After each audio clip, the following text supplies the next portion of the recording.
नमस्कार दोस्तों। आज की जो कहानी है बहुत ही जबरदस्त ज्ञानवर्धक होने वाली है। तो एक बार की बात है कि एक गांव में एक पति पत्नी रहते थे। लेकिन जो पत्नी रहती है, जो स्त्री रहती है, वह भगवान की बहुत बड़ी भक्त थी।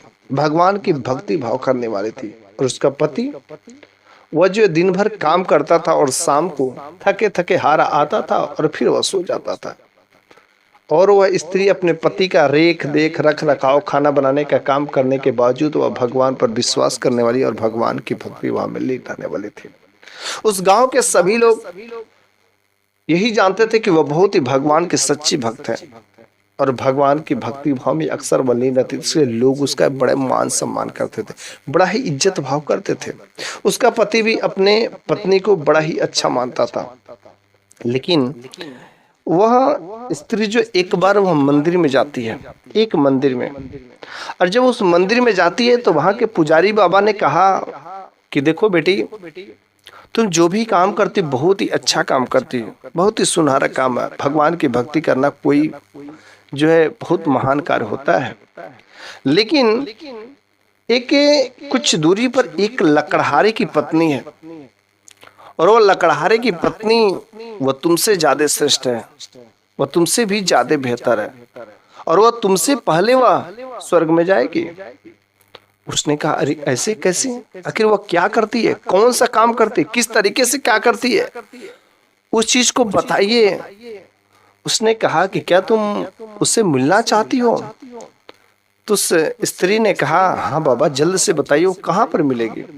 तो साधु बाबा ने कहा कि इसके लिए तुम्हें कुछ दिन का इंतजार करना पड़ेगा और जैसे ही वो मौका मिल जाएगा फिर मैं तुम्हें बता दूंगा। फिर वह चली जाती है। जब चली गई तो अपने घर पर गई। लेकिन उसी समय उसके जो पति बाहर काम करता था, किसी वजह से उसके पैरों में थोड़ी सी चोट लग जाती है और चोट लगने की वजह से वह जो काम पर नहीं जा पाता है। और जब काम पर नहीं जा पाएगा तो घर में खाने के जो पैसे थे धीरे धीरे खत्म होते गए और एक समय ऐसा आया कि घर में एक फूटी कौड़ी तक नहीं था कुछ खाने पीने के लिए। अब उसके पास जब पैसे नहीं थे तो करे क्या, कैसे घर का खर्चा चले। उसका पति अभी काम पर भी नहीं जा सकता। वह अपने पति से कहती, देखिए जी, हमारे पास कुछ ऐसा धन दौलत तो है नहीं कि हाँ मैं जिसे बेच करके अपना रोजी रोटी कर चला सकूं। लेकिन हाँ, मेरे पास एक जो साड़ी है जो मेरी शादी के समय मेरे पिताजी ने दिया था, उस समय की बहुत महंगी साड़ी है और आप उसको बेच दे तो कुछ पैसे मिल जाएंगे जिसकी वजह से कुछ घर का खर्चा चल जाएगा। जब उसने उस साड़ी को दिखाया तो उसने कहा, करे यह इतनी पुरानी साड़ी है और इसको भला कौन लेगा। लेकिन मरता बेचारा क्या ना करता। अब उसका पति किसी तरीके से उसको ले करके, उस साड़ी को लेकर के पास के बाजार में चला जाता है और वहां पर सबको, जितने दुकानदार रहते हैं, जितने लोग मिलते हैं, सबसे वह साड़ी जो बेचने के जो करता है, फरमाइश करता है। लेकिन कोई भी उसकी साड़ी का रंग देखकर, कितना पुराना साड़ी देखकर के कोई भी उसे पसंद नहीं करता है। बेचारा काफी समय तक हो जाती है और वो बहुत ही उदास होकर के एक जगह बैठ जाता है। लेकिन तब तक वहां पर एक ऐसा व्यक्ति आता है जो कहता है कि भाई, क्या तुम इस कपड़े को बेच रहे हो क्या? उसने कहा, हाँ, मैं इस कपड़े को बेचने के लिए ही बैठा हूँ। उसने कहा, तुम इसकी क्या कीमत लेना चाहते हो? उसने कहा, अगर मैं कुछ बोलूं तो इतनी पुरानी साड़ी है तो कहेगा इतना ज्यादा, और किसी तरीके से अब पूछ रहा है तो जैसे भी ले ले।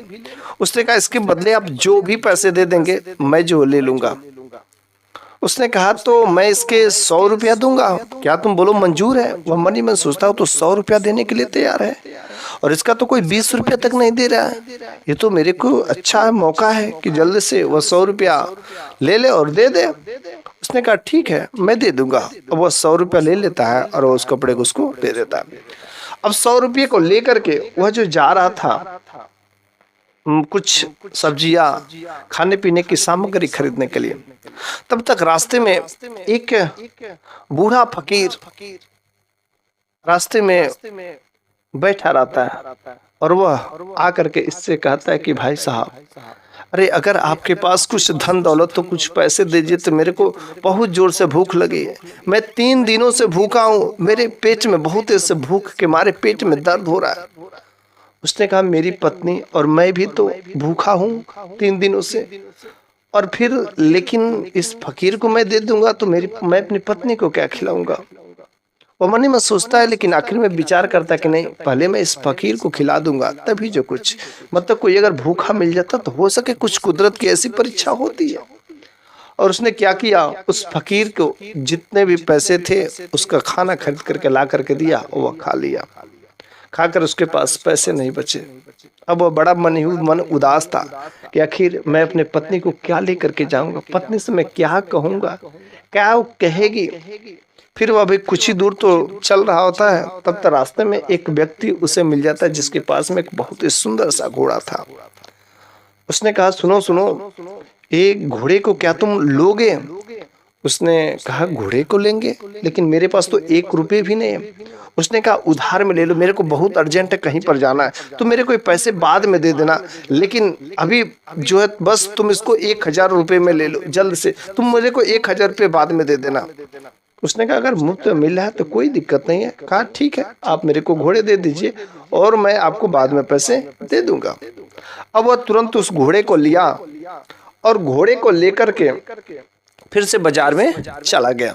जब बाजार में चला गया तो वहां पर एक ऐसा अमीर व्यक्ति आता है, और जब उस घोड़े की कीमत पूछता है तो उन्होंने कहा कि मैं घोड़े का कीमत जो है 2000 रुपये लूंगा। तो उसने कहा 2000 बस, इतना शानदार इतना अच्छा घोड़ा, अरे तुम तो बोलो मैं 2500 रुपया मांगते तो मैं 2500 रुपया भी दे देता, लेकिन तुमने 2000 मांगा। कोई बात नहीं, ये तुरंत 2000 रुपया वह देता है और घोड़ा बेच देता है। अब वो सोचता है कि 1000 को उसको देना और 1000 रुपये उसको फायदा हो जाता है। वह जो है 1000 उसका जो फायदा हुआ रहता है उसमें से वह जो खूब ढेर सारा खाने पीने की सामग्री को खरीद करके लेकर के जा रहा होता, और रास्ते में वह व्यक्ति भी मिल जाता जिससे वह घोड़ा लिया था। उसको वह घोड़ा का पैसा 1000 दे भी देता है, उसके पास कुछ पैसे बच भी जाते हैं। वह खूब ढेर सारे खाने पीने की सामग्री वह लेकर के जाता है, लेकिन जब वह घर पर ले जाता तो उसकी पत्नी ने देखा, अरे मैंने तो साड़ी दिया था, मैंने जो कपड़े दिए थे उसके इतने ज्यादा तो पैसे नहीं मिल सकते, लेकिन इसके पास इतने सारे पैसे और इतने सारे सामग्री खरीदने के लिए पैसे कहाँ से आए। और वह घर के अंदर प्रवेश करने ही वाला था तो उसकी पत्नी ने कहा ठहर जाइए, आप घर के अंदर प्रवेश नहीं कर सकते, पहले ये बताइए कौन सा ऐसा काम किए हैं कि जिसकी वजह से मैंने जो साड़ी दिया था कि जिसकी वजह से इतने सारे पैसे तो नहीं हो सकते, और इतने सारे अपने सामान कहाँ से खरीद करके लाए, और मैंने देखा कि आपके हाथ में कुछ पैसे भी है, आखिर क्या काम किए। उसने कहा प्रिय देखो, मेरे को पता है कि तुम अच्छे से मेरे बारे में भली बात जानती हो कि मैं ऐसा वैसा कोई गलत काम नहीं कर सकता, और मेरे को घर के अंदर आने दो तो मैं फिर सारी की सारी बात बताऊंगा। उसकी पत्नी ने कहा नहीं, आप घर के अंदर नहीं आ सकते, पहले बताइए कि आखिर कौन सा काम करके लाए हैं।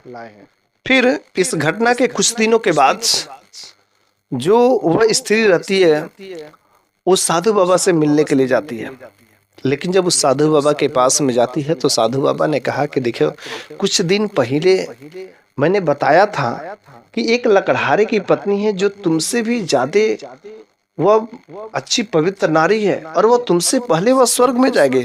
उसने कहा हाँ बाबा, मैंने आपने तो बताया था, लेकिन उससे मिलने के लिए दिन बताया था। तो बाबा ने कहा हाँ, अब वह समय आ गया है। वह एक जंगल के किनारे एक छोटी सी झोपड़ी बना करके रहती है, अगर तुम मिलना चाहो तो वहां पर जाओ, उससे मिल सकती हो। तो फिर उसने कहा ठीक है। अब वो वहां से निकल पड़ती है। अगले दिन सुबह ही वह जो है उससे मिलने के लिए जंगल की ओर चल पड़ती है। जाते जाते वह एक झोपड़ी दिखती है। झोपड़ी बाहर से खूब अच्छी सी, आगे साफ सुथरा सब कुछ था, और वह झोपड़ी पे जाकर के दरवाजे को नॉक करती, खोल खटखटाती है तो अंदर से आवाज आती है, अरे आप कौन है? तो वह कहती है कि मैं आपसे मिलना चाहती हूँ, बहुत कुछ जरूरी काम है।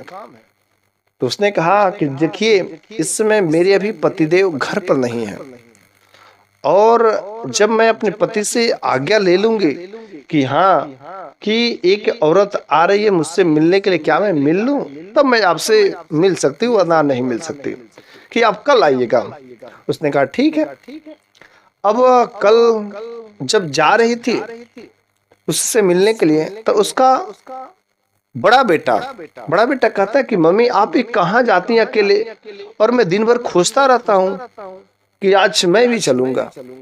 वो अपने बड़े बेटे को लेकर के चल पड़ती है। लेकिन जब बड़े बेटे को लेकर के जाती है तो वहां पर दरवाजे को खटखटाती है, फिर से कहती कि अरे कौन है। वो बताती कि मैं वही जो कल आए थे, लेकिन आज मेरे साथ मेरा बेटा भी आया हुआ है। तो फिर से अंदर से आवाज आती, तो मैंने तो आपके बारे में अपने पति से परमिशन ले लिया था, लेकिन आपके बड़े बेटे के बारे में मैंने कोई ऐसा परमिशन नहीं लिया, इसलिए आप आज भी घर के अंदर नहीं आ सकती, मैं आपसे नहीं मिल सकती। इसके लिए पति से परमिशन जब मैं ले लूंगी तो फिर आप आ सकती हैं। वो अपने बेटे को लेकर के फिर से घूम जाती है।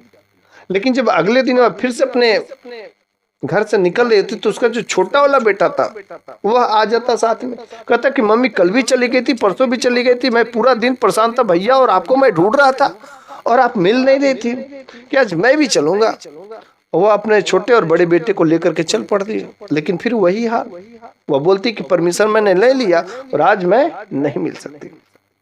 अगले दिन वह जाती है और उन दोनों बेटों के साथ में, और वह जाती है तो फिर जो है वहां पर उसने दरवाजा खटखटाया तो कहे कि हाँ ठीक है आप घर के अंदर आ सकती है। लेकिन जब वो घर के अंदर जाती है तो वहां पर क्या देखती है कि घर के अंदर बिल्कुल साफ सुथरा है, कोई ज्यादा सामग्री नहीं है। बगल में कुछ दूरी पर एक भगवान का छोटा सा सुंदर सा मंदिर है, और कुछ दूरी पर एक घड़ा रखा कर उस घड़े में पानी और ऊपर एक गिलास है। फिर से बगल में एक स्टिक छड़ी रखी गई है, और फिर जो है वहां पर एक रस्सी भी रखी गई है। उसने कहा अच्छा, ये सब देख करके घर का माहौल, वो उसे पानी पीने के लिए देती है। पानी पीने के बाद उससे पूछती है कि यहाँ पर ये पानी यहीं पर क्यों रखा गया है। उसने कहा जानती हैं कि मैं पानी यहाँ पर इसलिए रखी हूँ कि जब मेरा पति दिन भर बाहर काम करते हैं और जब शाम को थके थके जब मेरे घर पर आएंगे, तो थके हारे जब आएंगे तो सबसे पहला कर्तव्य मेरा यही बनता है कि मैं उनको सही से पानी दूं, उनको पानी देने में, प्यास बुझाने में उनको किसी प्रकार की कोई कमी ना हो। इस वजह से मैं तुरंत उनको पानी देती हूँ। फिर से अगर पानी देने की बात हो गई तो उसने कहा तो फिर आपने यहाँ पर छड़ी क्यों रखी, और छड़ी रखी तो यहाँ पर ये रस्सी क्यों रखी है। उसने कहा देखिए इसके भी पीछे राज है कि अगर मान लीजिए मेरे पति आते हैं और उनके अनुरूप अगर कोई मैं ऐसा वैसा काम नहीं की हो तो जिसको देख करके मेरे पति को गुस्सा आएगा, और जब मेरे पति को गुस्सा आएगा तो मेरे को मारने के लिए डंडा खोजेंगे, और डंडा खोजने के लिए उनको कष्ट सहना पड़ेगा। इसलिए उनको ना किसी प्रकार का कष्ट हो, मैंने एक छड़ी जो तुरंत रखी ताकि तुरंत वो मुझे दंडित कर सके। अगर उनको छड़ी से भी पूरा उनका मन नहीं भरेगा, उनका गुस्सा शांत नहीं होगा, तो मैंने रस्सी भी रखी ताकि रस्सी से बांध करके मेरे को छड़ी से पीट लेंगे ताकि उनका गुस्सा शांत हो जाए। मेरे पति के व्यवहार में, मेरे पति के स्वागत में किसी प्रकार की कोई कमी नहीं होनी चाहिए। मैं भले ही मेरे को कितना भी दर्द हो जाए, लेकिन मेरे पति के, क्योंकि मैं एक पतिव्रता नारी हूँ। वह यह देख करके मत्थे उसका चढ़ जाता। वह कहती कि मैं तो भगवान की भक्ति भाव तो करती हूँ, मन ही मन सोचती कि मैं तो भगवान की भक्ति भाव करती हूँ, लेकिन मैं अपने पति की कोई खातिर खान सम्मान नहीं तो नहीं करती। इसलिए उसने कहा था, साधु बाबा ने कहा था जो बात सत्य है। फिर से वह उसी दिन जो है वह साधु बाबा के पास में जाती है। साधु बाबा ने कहा क्या तुम उस स्त्री से मिली। उसने कहा हाँ बाबा, मैंने लकड़हारे की पत्नी से मिली।